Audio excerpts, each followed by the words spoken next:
Imagine por um instante que você está deitado em um campo aberto, olhando para o céu noturno. As estrelas, em silêncio, parecem tão pequenas, tão distantes, mas cada uma delas é um sol inteiro, um corpo colossal queimando a milhões de graus, sustentando mundos que talvez jamais veremos. Essa sensação de pequenez diante da imensidão é o primeiro passo para uma viagem que vai muito além do que os olhos alcançam, a jornada pelo cosmos. O universo não é apenas um cenário, não é apenas o pano de fundo da nossa existência. Ele é o palco e o próprio espetáculo. Cada partícula do nosso corpo, cada átomo, já foi forjado no coração de uma estrela que explodiu bilhões de anos atrás. Ou seja, quando olhamos para o céu, não estamos apenas contemplando o distante, estamos, de certo modo, olhando para nós mesmos. A ciência nos conta que o universo começou há cerca de 13,8 bilhões de anos com o Big Bang, um evento tão misterioso quanto fascinante. Não foi uma explosão comum, como uma bomba ou um fogo de artifício. Foi a expansão abrupta do próprio espaço e do tempo. Antes dele, não havia antes.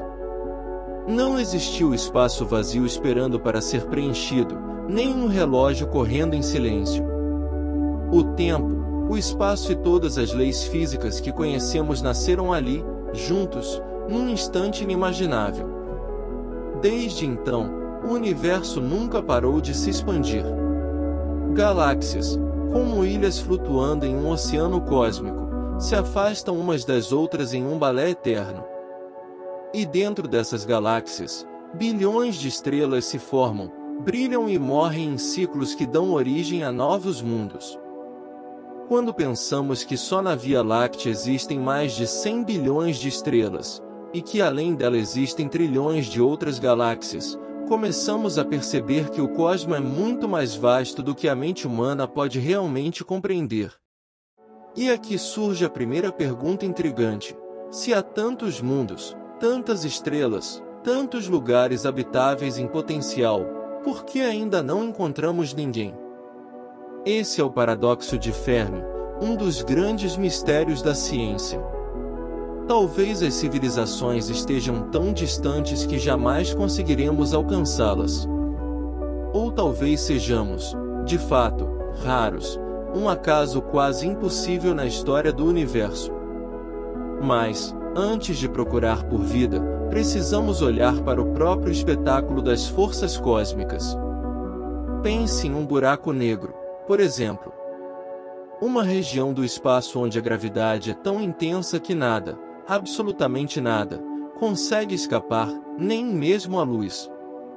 Eles nascem da morte de estrelas gigantes, que colapsam sob o próprio peso. Se você se aproximasse de um buraco negro, o tempo para você passaria de maneira diferente. Alguns segundos perto do horizonte de eventos poderiam equivaler a anos inteiros longe dele.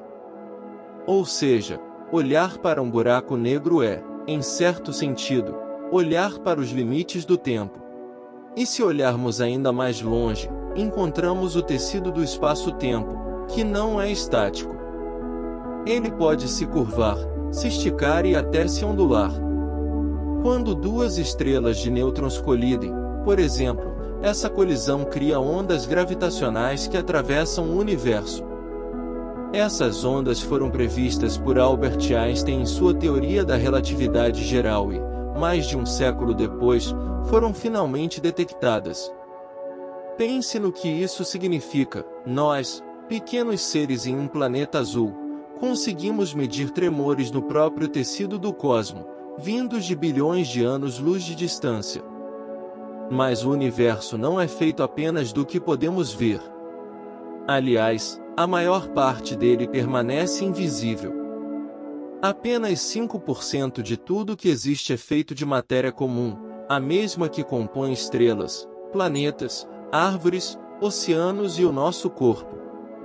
Os outros 95% são um mistério, cerca de 27% é matéria escura, uma substância que não emite luz, mas cuja gravidade mantém as galáxias unidas.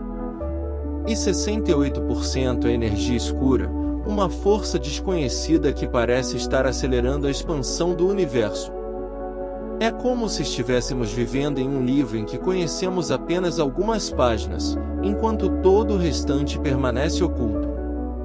Agora, imagine o horizonte do universo observável.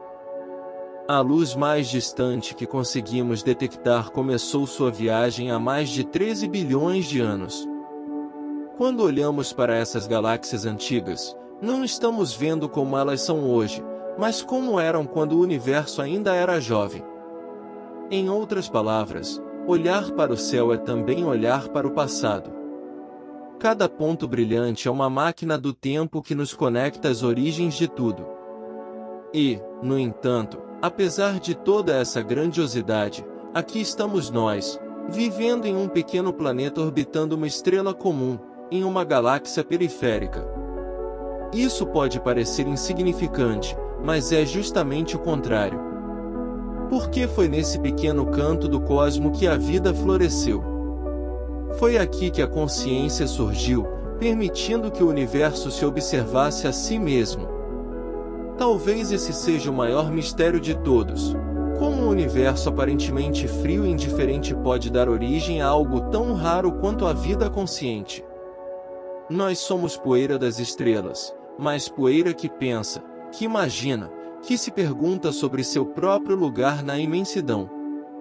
E quando paramos para refletir, percebemos que o cosmo não é apenas sobre planetas, galáxias e buracos negros. Ele também é sobre nós. Sobre a nossa capacidade de nos conectar, de sonhar, de olhar para o infinito e, ainda assim, encontrar significado em nossas próprias vidas. Ao final dessa jornada, resta uma sensação dupla. Somos incrivelmente pequenos diante da vastidão, mas ao mesmo tempo incrivelmente raros e preciosos. O universo pode ter bilhões de galáxias, mas até onde sabemos, somos a única voz capaz de contemplar tudo isso.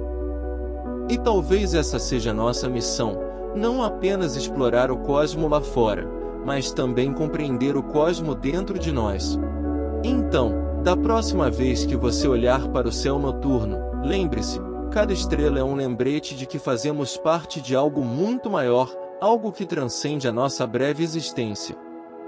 O cosmo não está distante de nós. Nós somos o cosmo, contemplando a si mesmo. E essa jornada está apenas começando.